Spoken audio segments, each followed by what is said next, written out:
Plotting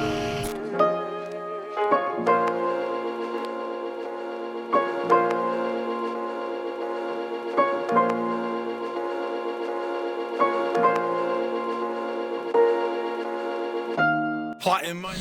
Yo, what's going on, world? This is your boy Najee from RapRadar.com. And today I got a very special guest, man. Seated to my right, I'm excited for this one, man. This hometown right here. I got the boy, Mr. Dreamville himself, Boss. Bobby. What's up, brother? Cool, man. I'm smoking my first cigar. Don't judge me. How it feel, man? You look kind of cool, dude. You look cool and shit.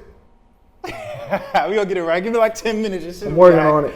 I'm working on my form. Yeah, right. Nah, that's cool, man. It's more of a vibe, man. But I'm excited for this one because, like, I feel like I'm from Queens, so I used to see you around the neighborhood type shit, like way back in the day, and to kind of see where things are going. I know, you came from Paris, right? And you moved to Queens. Was it straight from Paris to Queens? Yeah. Yep. How much did that kind of just shape, who you are, your sound, and A lot, man. I feel like we were lucky to move to Queens because it's such an international borough.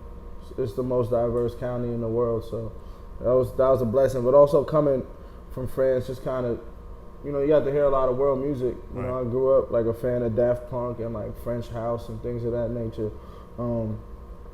And when I look at it now and the music I make, I can hear all those influences. Right. When you came, like, how old were you when you got here? 8. Did you go to 26? Yeah, I did. Oh, I went there too. I was For at real? 26. Hell yeah, I went to 26. I grew up. I was right on like 188th Street, right over there. Yeah, That's me why too. I grew up over there. Yeah. I was on 193rd, and then we moved to 188, like by Hillside. Oh, okay. But I was on like 193rd and like 73rd Ave. Oh, all right. We was damn near neighbors Yeah, then. that's crazy. Yeah, it is crazy. I mean, like I said, I seen you around the neighborhood. I don't think we really crossed paths too much, but like, it was you and you got a lot of brothers. We used to always see you and your brothers out. Yeah. You being the youngest of 5, like, how was that? Just kind of growing up being the youngest. It's dope, man. I feel like, we come from a Sudanese family, a African Muslim family, so probably my older siblings had to deal with the stricter side of my parents. I think by the time I came along, I kind of just had free reign a bit, or they trusted them enough to let me run the streets around them. It was worn out already by then? Like, Yeah. My older brother gave me his ID when I was like 15, 16, so I was running around with them. And, on top of that, they just all had a different musical taste that they would always, put me on to different music. For sure. All of them had different stuff they were into, so it helped mold my ear for sure. Yeah. At what point did the music shit start to kind of take shape? Because like I said, we got friends in common. I remember I heard you used to have them Henley parties back in the day and all that. You know what I'm saying? That's crazy. Yeah. Well, what point did like the music kind of start to take form from all of that? Honestly, it was just a point where I didn't have much going. Like I had dropped out of school. I was running around like just doing dumb shit like in the street really, and it wasn't really for me. It wasn't my speed at all, but I just didn't have nothing else going in life. Yeah. And I was kind of just wandering a little aimlessly, and then my friends just talked to me one night. We was just washed, talked me into it was like 5 a.m. They talked me into like freestyling on GarageBand, on the MacBook. And I was like, man, I don't fucking rap, bro. Like, you know what I mean? It's like growing up in New York. You knew like 30, 40 rappers. You ain't want to be no struggle rapper. Yeah, that was the worst I was shit, like, man, I ain't seen nobody like, doing this and really like get nowhere. But the irony is that's not even the point. The point was I never had like a creative outlet. I never grew up drawing or painting or singing, none of that. So I think that's what really drew me in, like waking up the next day and be like, damn, like it was fun just expressing myself, just having a form of expression. And after that, it became addictive. It just became something I wanted to do. That's dope, man. I mean, I know you kind of mentioned just like, especially being in New York, you know what I'm saying? Getting better at this. It's getting better? Getting better at this. Like in New York, like money's so tight. It means a lot more here than it do everywhere else. So it's like, growing up, if you ain't getting to the bag, it's a little different. It's pointless, yeah. You feel me? And that's kind of a whack way to think. It's one of the I mean, it's a pro and con of growing up here. Yeah. But we are, the financial capital of the world. Like, Right. like I stay in LA a lot now, and it's like I see how celebrity affects LA because it's Hollywood. It's like the celebrity capital of the world. Like, Right. you know what I mean? I get treated ways there that I would never hear. You know what I mean? Right. Here is more like the network that we've known our whole lives. There it's just like you could be from A to Z list on the celebrity poll, and you know what I mean?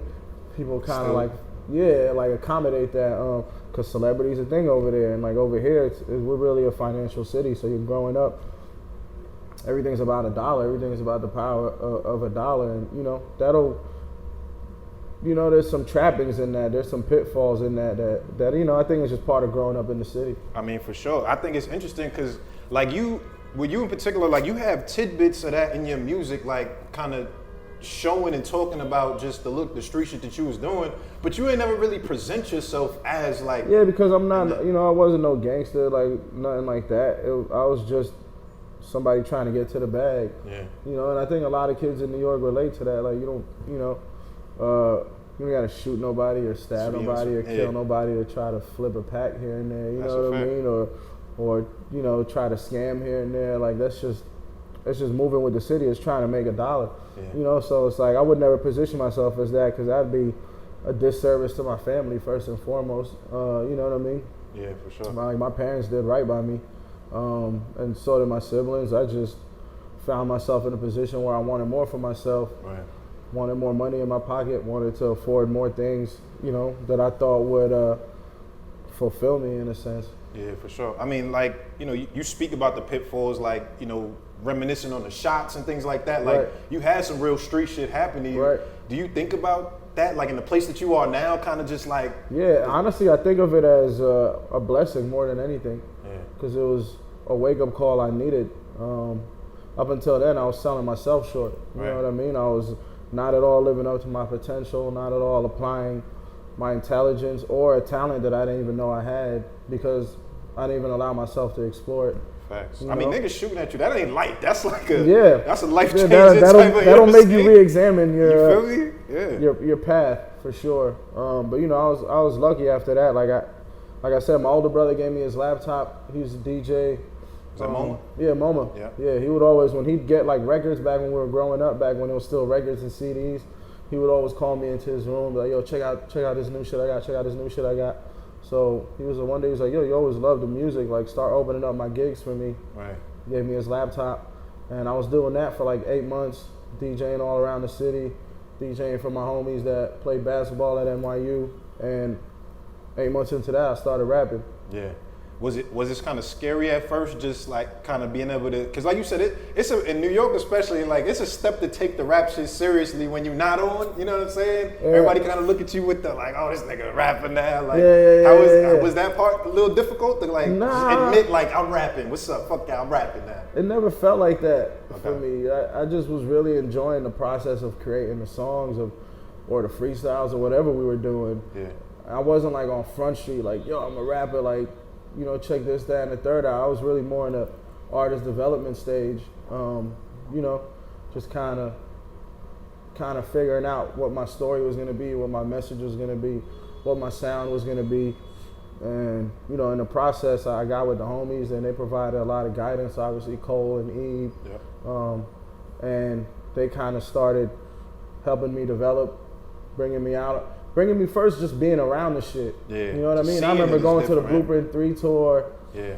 With Cole and like me and Hove and me and Drake and me and all and you know what I mean? Or going to like when they were doing the Rihanna tour. Right. You know what I mean? You don't think of those things necessarily as like a possibility or, until you start being in those environments, it just kind of awakens something in you to be like, oh man, this is attainable, it's achievable. This is how the greats do it. You get to study people, you get to, peep game. How different was that back then? Like, you just said like, you got a chance to be with Cole and your brother Eve, just kind of moving in that space, Blueprint 3 tour. That feel like so long ago now. Man, long ago. If you could kind of compare the difference between just like y'all maneuvering on tour then versus like going on tour now? The biggest difference is probably confidence. You know what I mean? And being absolutely sure that you belong. It brings out a different confidence in you. Energy's different. Yeah, the energy's different. You just receive things differently. You move differently in those situations. Back then, especially for me, like I'm sure Cole was still getting his bearings and figuring, his whole position out in the game. That was pre-sideline story, pre-anything. Sure. You know what I mean? That was right around A Star Is Born. So when Cole went on, even during that tour, it was just an arena starting to fill up. You know what I mean? Right. But for me, it was, I wasn't even performing or nothing. I was just there. I was just there to kind of be inspired by the situation, by my surroundings. Sure. I mean, it's definitely interesting, like, the dynamic with, your brother E being the president of the label TDE. I mean, Dreamville? Excuse me, I said TDE. Shout out to TDE. We ain't gonna do that. I'll smoke a little something, Dreamville. Excuse me, part of me, brother. But listen, I just think the interesting part of it is like, that's your brother, but is that easier or harder? Just like the fact that, it's your brother, is it more pressure or is it kind of like smooth sailing? Anytime you do business, you're gonna have disagreements or ways you feel different about things, but that's kind of the beauty of agreeing to, you gotta know when you're doing business with your peoples, you know what I mean? Yeah. That you just have to express what you want. You gotta, especially when you're creative, you gotta try to fully express, what you want creatively, and 9 times out of 10, that's all they're trying to do is help you fulfill your vision. Right. And most times when they have reservations or like counterpoints, it's something to stew on. It's something to think about. Yeah. It's something to apply to what you're doing, So I think it makes it a hell of a lot easier for me. Right. Because I trust them. Yeah, no, I feel that, man. I mean, obviously, we got to talk about these Dreamville sessions that shook up the game, shook up the industry. The documentary was crazy. And, like, it's so funny because, like, I got a chance to really, like, just looking at the documentary, you see the competitiveness of everybody. Like, Buddy is in every fucking session. Yeah, shout out everybody to Buddy. trying to get their verse That's on. That's my dog. How was it? I mean, obviously, you're a part of Dreamville, so you're going to get a verse on the project. Right. But, like, how competitive was it just in terms of, like, all of that energy in one space and kind of trying to stand up? It never felt competitive to the point where it was like, maybe also because, we were kind of hosting everything. For me, it was more about making everyone feel like go for it, like go for the kill, making everyone that was in the session or in the room feel like, you know what I mean? Because it's easier when you're from the label and the camp that's putting this shit on, but you'd feel sometimes like people would come in and not really know their place or not want to overstep their boundaries, and it was like, nah, you overstep it, violate, go crazy on. Who was it you told you was like, you supposed to, you better bring your toothbrush, my nigga, stay up there. Damn. Yeah, I'm trying to remember. I forget, but there was but so many rooms. Right. There was but so many rooms. Oh, I think it was Monty. Monty. Yep. Yeah. Shout out to him, man. He's an incredible producer. Actually, me and him did a record with Saba and Smino that I'll be releasing in like a month or two. That'll be coming out. Fire. But yeah, every day you got there, depending on what time. There was nights where I was just sleeping there just so I can know I can be in a room. Like, right. You know what I mean? Like, you got your spot already solidified. Yeah, like I'm gonna stay here. Right. They had showers in there. It was all good. But yeah, you had to find a space to work. Right. Who do you feel like you kind of caught the vibe with mostly? Because you're working with so many people with so much different energy. Who'd you kind of connect with on that level? Me, Guap Dad, and Buddy went on a little run. Yeah. We did like Don't Hit Me Right Now. We did Costa Rica. We did the song that's gonna be on the deluxe version of the album. Yeah. And we did them all in like a day or two. Me and Olu from Earth Gang caught a crazy vibe. Did a bunch of records. It was like days where you would just find yourself like rocking with a few select people. Yeah. And you might get like 3 joints done that day just with that group and not even realize like, I don't think you ever realize in the moment how special a record is. Right. Why you think? Like, you never heard something you was like, nah, nigga, this. I mean, type shit. I guess it's just trying to not like ride your dick too hard. You know what I mean? Like, you want to try to stay like humble in the moment. Right. Costa Rica was a different story though, for sure. Costa Rica went crazy like off rip. We did it. It was all of us in the room. We had like the Milwaukee Bucks in there. They came to visit. I seen Giannis posted up. Yeah, they catered like a whole meal for us that night. And we did the record, and it was so crazy that we played it like 30 times after, and just performed just it. Vibe and just niggas just There's like there's some hard. really dark videos online because the room was really, it was like 5-6 in the morning. Right. And we're just performing it over and over, and every time we're That's like, hard. all right, yo, good shit, good That's shit, it, yeah, and then right. somebody Keep just going. press play again, and it'll start the whole Hey. cycle over. That's how even at the end of Ski Mask verse, Yeah. he got that one line where it's like, okay, going on a date with an AK, Yeah. and originally he had just done it, but then in the aftermath of recording the song, we performed it so many times, and everyone would yell that bar.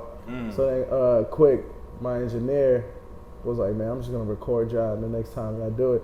And he just recorded it. And we put it on the record. Like, that's why it sounded like a whole crowd, because it was just a mic in the control Everybody room. in the fucking. And everybody just in there, I don't even know. We probably ain't even clear all the voices that's on there, to be honest with you. I don't know. Shit. I mean, it's crazy what came out of it. Obviously, #1 record.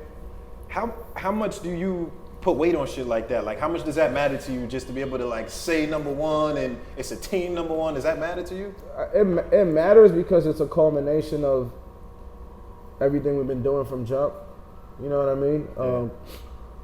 It's been steps to Dreamville's profile growing with every artist that's come along and, you know, had their own success. It's helped make it, you know, grow it outside of just being like J. Cole and his camp to like now having, you know, artists in their own right that can stand on their own and tour on their own and, you know, be recognized on their own.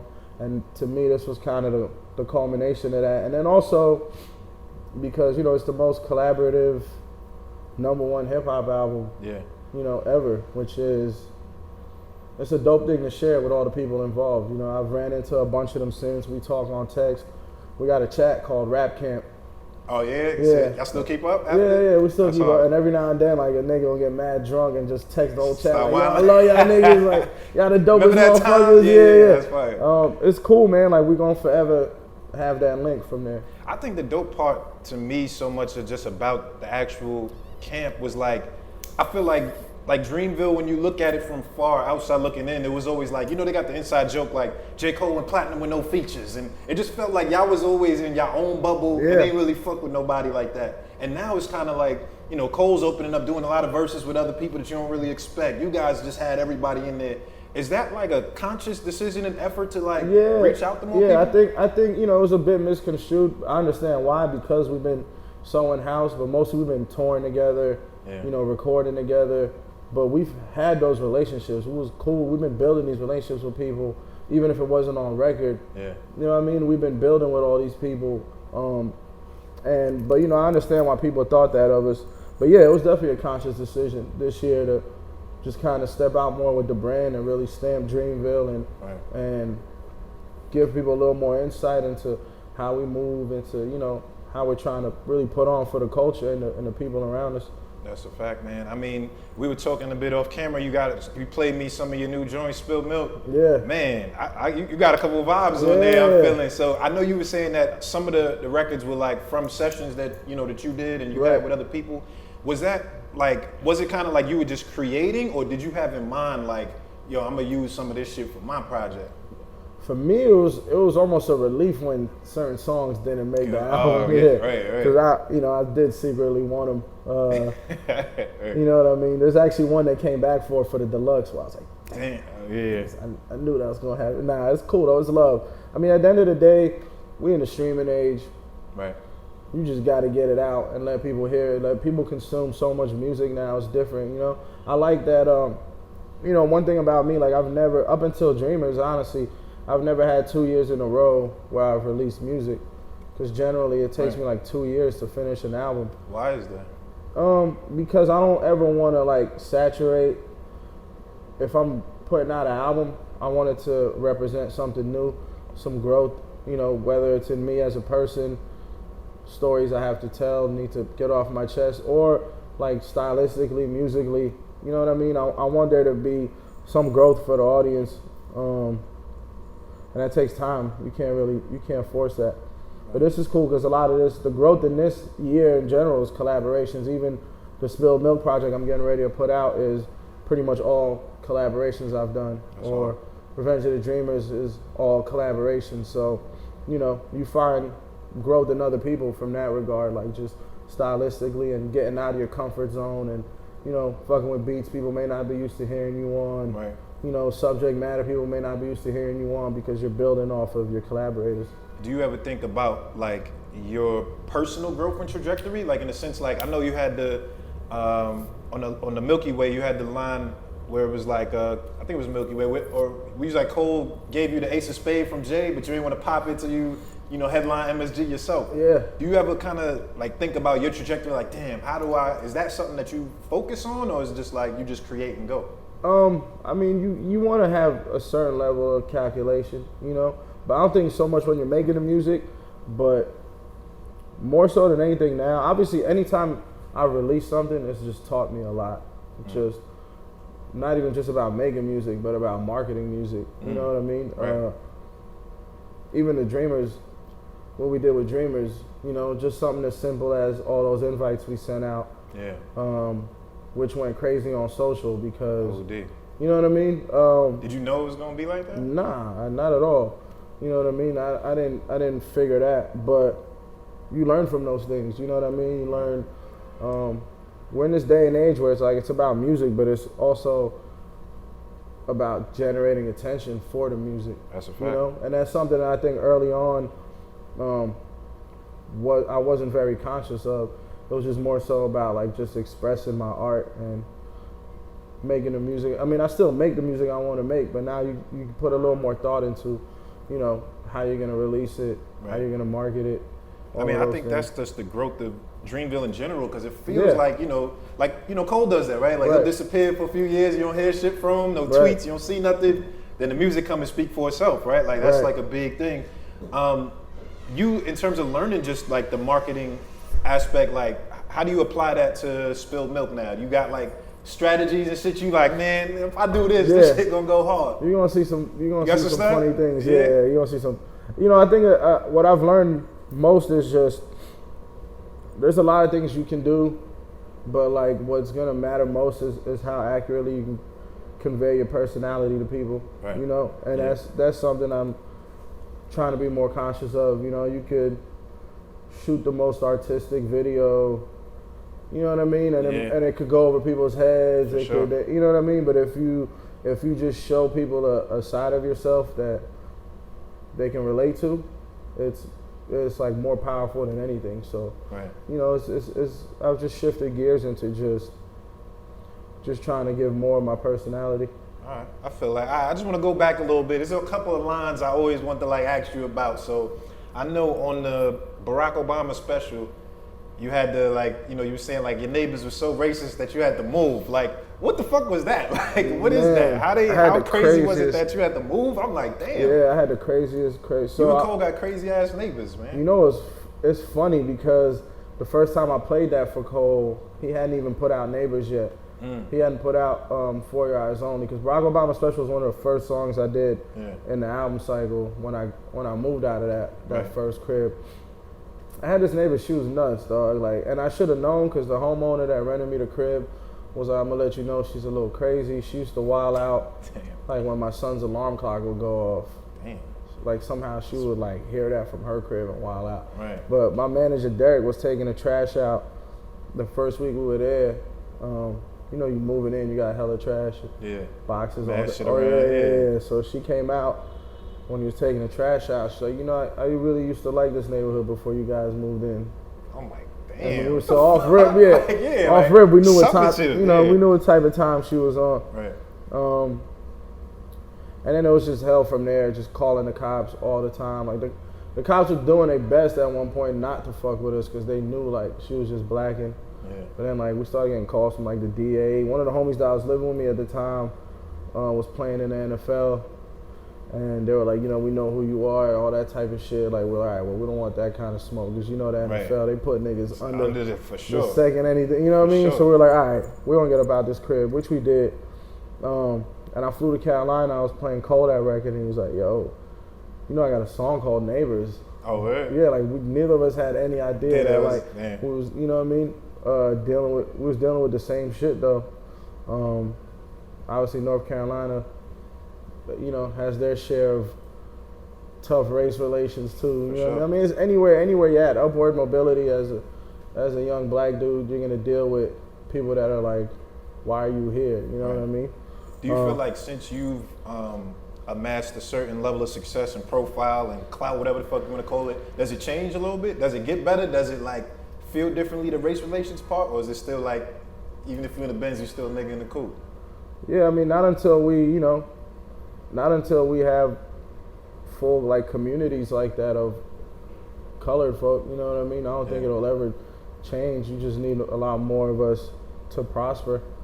You know, I think anytime you're in those situations, there's always people that's just gonna look at you like, there goes the neighborhood type deal. You know, for sure. It is what it is. But even with us, like amongst us, like building a sense of community, like obviously we've seen, you know, what was happening in Sudan. Everybody was posting the blue avies, and you know, there's military corruption just happening to a super crazy degree. What do you think? Like, what is the solution for shit like that? Like, cause it's us doing it to us. It's like, what do you even do with that? I mean, that's just greed, man. It's tough. It's. I wish I had the answer. Yeah. You know, it's almost being like, you know, how do you get, you know, world peace? Right. You know right. There's no real specific answer, but I just want to know, like, I know you had to think about some shit like that before. Yeah. I mean, the only way is to just get a power to the people. You know, a little less concentrated than it's being distributed now. In most ways, you know, it just seems to be like, especially in Africa, and that's something that's kind of plagued the continent, not just Sudan. Yeah. Is you got a lot of leaders that are just kind of slaves to foreign money. You know what I mean? Sure. And they come in and it's about, you know, how do I hit the lick for me and mine? Yeah. And then bounce out. You know what I mean? And then you just have all the people just struggling underneath that. And, you know, I think it's not that different here. It's just more to go around. There's a little more to trickle down. You know what I mean? Right. But, you know, you look at how like government contracts are dolled out here, and it's a lot of the same shit. It's, you know, it's people lobbying their senators, you know, whatever industry is lobbying for this or lobbying for that. So, you know, it's the same deal. It's just over there is happening by brute force, and, you know, it's just hella inhumane. Nah, for sure. I mean, you got the conscious side to you. I mean, that's one of my favorite parts of the music is like when you talking that shit. Like, I remember you had the line where it was like, yo, I'm gonna fuck a European girl for every African nation they colonized. Like that. When you, like, I mean, obviously it's hyperbole, but like, when you think of shit like that, and even kind of like, you know, what's going on in Sweden with Rocky, how do you feel like there's a social responsibility just from us to like, kind of, I don't want to say necessarily defend, but do something when one of us goes through shit like that? Yeah, absolutely, man, because nowadays that's kind of the, you know, there's so many drawbacks and so much like pretentious self-absorbed shit that goes on social media. And we're all guilty of it, but what it does give us is kind of a unified voice, you know, even like when you mentioned with the Blue Avies for Sudan, or with the support for Rocky, like if a conversation gets loud enough, people can't ignore it past a certain point. You know, they have to pay attention, which I don't think, you know, we've always had that ability before social media.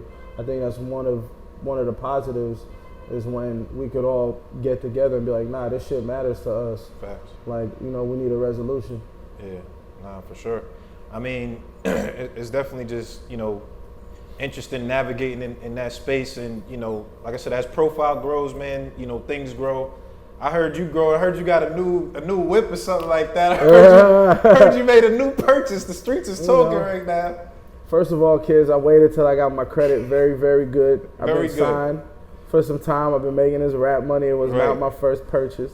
I went and got my credit up. You know what I mean? This ain't no baller shit. This is good credit at work. Right. I feel like, are you like on it like man, it's time to enjoy this the fruits of my labor, man. Like, I mean, getting that whip was like, you know, I mean, I've always enjoyed it through experience, but definitely on like just like I'm gonna go get myself some shit I want. Yeah.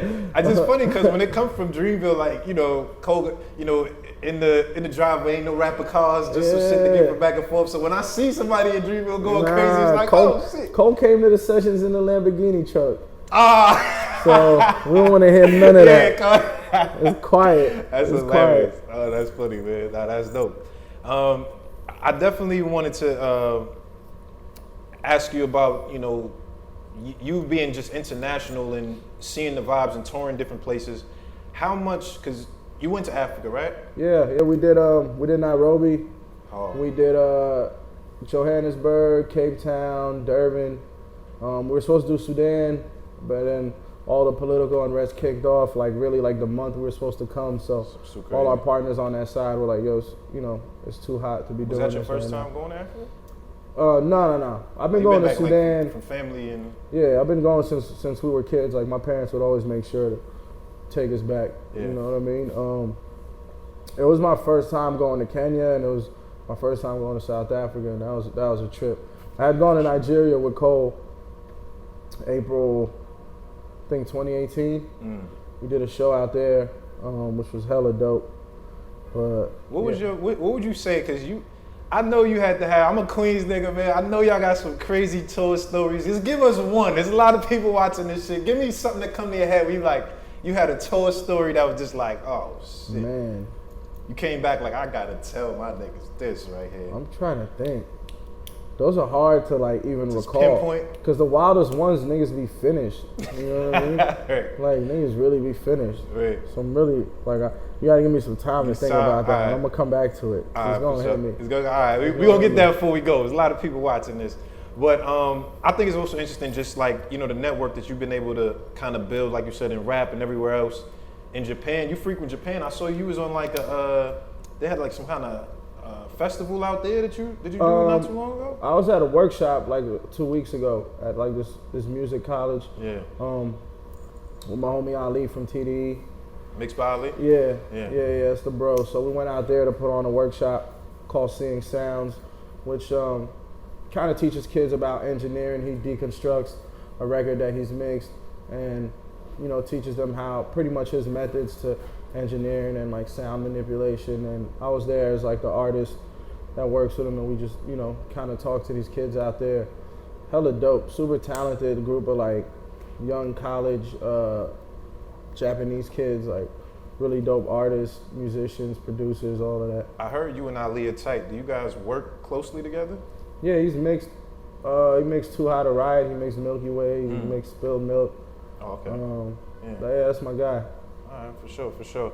I mean, you tapped in on that scene, man. They tell me you know Jung Tao and all of them out there. They say you tapped in on man. On this, you tapped in on everywhere, Shout out to the squad, man. Yeah, for sure. Yo, so just tell me lastly, man, what do you feel like? Just, you know, what do you expect from Spilled Milk? Like when you drop it, you know, it comes out, you're presenting this to the album, you know, this album to the world. What do you kind of expect, like moving forward from that, just to see from yourself? I just want, you know, I want to set up a platform where I can release more music when I'm not necessarily, you know, ready to give you an album the way I envision my albums being, you know, which is like very methodical and very time consuming, you know what I mean? But I make more music than I've ever shared or can, you know what I mean? So I'm trying to, you know, figure out ways to give more music to my fans and to the fan base. And I think that's like the first step, where it's like breaking away from the mold of, you know, your standard album releases. Like I don't know if it's really ever been done this way. Right. Just like the grouping, just giving out. Yeah, just kind of releasing it in parts. And but I think that's kind of the beauty of the age we're in now, is people just consume music, like a lot more music. And it's easier to get stuff to them, you know, like some dudes would put out an album and add songs to it after, you know what I mean? Like there's Kanye was fucking there's no rules anymore. That's a fact. You know what I mean? They don't have to print up CDs and all those things. You know what I mean? Aren't as crucial as they were. So I want to adapt. Honestly, I want to adapt. Yeah. Now that's hard, bro. Yo, I appreciate you pulling up, man. Thanks for No taking doubt, the bro. time. You got away with that tour story shit. I know you got some motherfucking stories. You got away with that one right there. I can't say nothing. My man Boss, hey, this is a great episode of Cigar Talk. I did good for my first one. You know what I'm saying? I did good. I did good. I'm ready to read the comments. Like, you don't know how to smoke a cigar, bro. Yo, at 2:18, it wasn't lit the right way. Nah, they niggas. Hey, shout out to y'all commenters. Like and subscribe. My man Boss, Dreamville. We out.